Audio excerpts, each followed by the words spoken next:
Ku economics kuli mawu ena amene tikuwatcha kuti oligopoly. Oligopoly imabwera pamene makampani ochepa zedi ndi amene amalamulira pa msika kapena kuti pa market.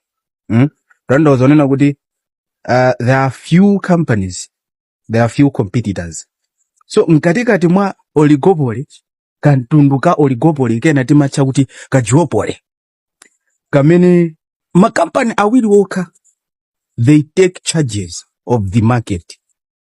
Ndiye kuti mwa oligopoly tunena kuti kampani ina ikangoti lero ndikukweza mtengo wa katundu wanga, they immediately triggers the whole market. Amampangisa nzake kuti nayeso akweze mitengo.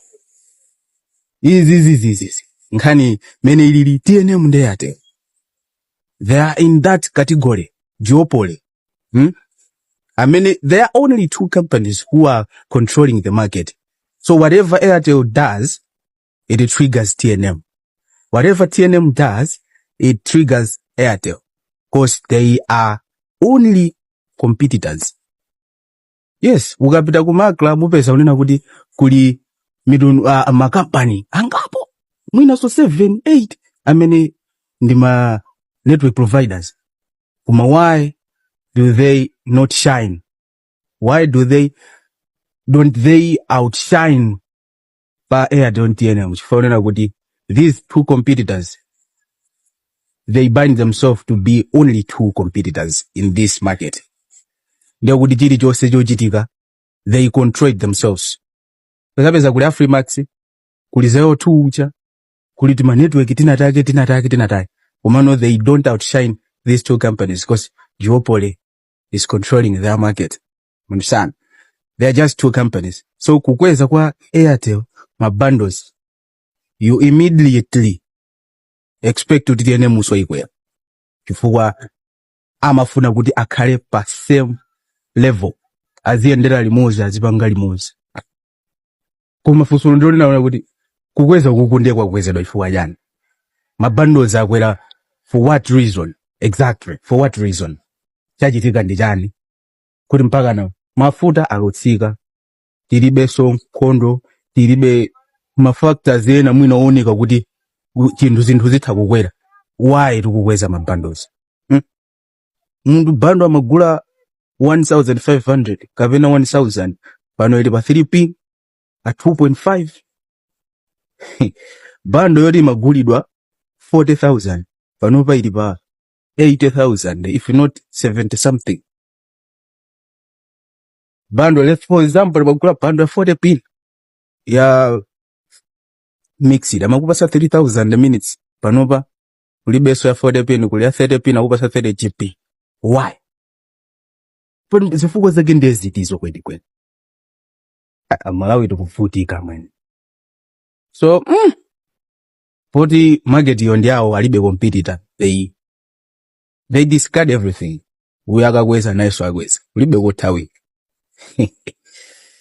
Malawi watu. Ama classmates za mango yangana. They just ngozi yangana basi utandi mene zili. Kuma this is not fair. This is very unfair. Ichomwe chimachitika makampani ngati awa kuli ajatimati ma agent. They disregard those agents. Anthu aja they are working very hard. Ndalama analowesa zawo kuyika kumpamba kuti azithandiza anthu kutulusa ndi kutumiza ndalama capital yawo. Komano ma commission kuti mukafuse panopa cash in ngati yayikulu ndekuti ndi 0.75% munthu kamantumizira ndalama. Lesa akukupangira cash out, it's 1%. Imagine they akhala kudandaula tabale tikwezereni kuonile ti ma commission mwina tafika ku 1.5 cash out nkupakapena kufika ku 2% ku cash out pandala amene munthu apanga komai they just ignore them. Imagine kuti munthu apange cash out 750 or 1 million. Commission imabwera ndi 1,750. 1,750. malire ndo okhawo basi ndiye kuti otatulusa 2 million commission ndo 1750 so uyu timakhala kuti kodi inu maprofit amene mumapanga ena mwayo amachokera mwa anthu ngati amene achawo because inunso mmakhala mukupeza phindu pamene ma agent achakupanga ja ma transaction komano you seem don't care. These network companies they are doing to their profits, not kuti anthu ena akapindule. Ma agent akakudandaula and seems they don't care. So chicho chitikacho Amalawi tichite motani.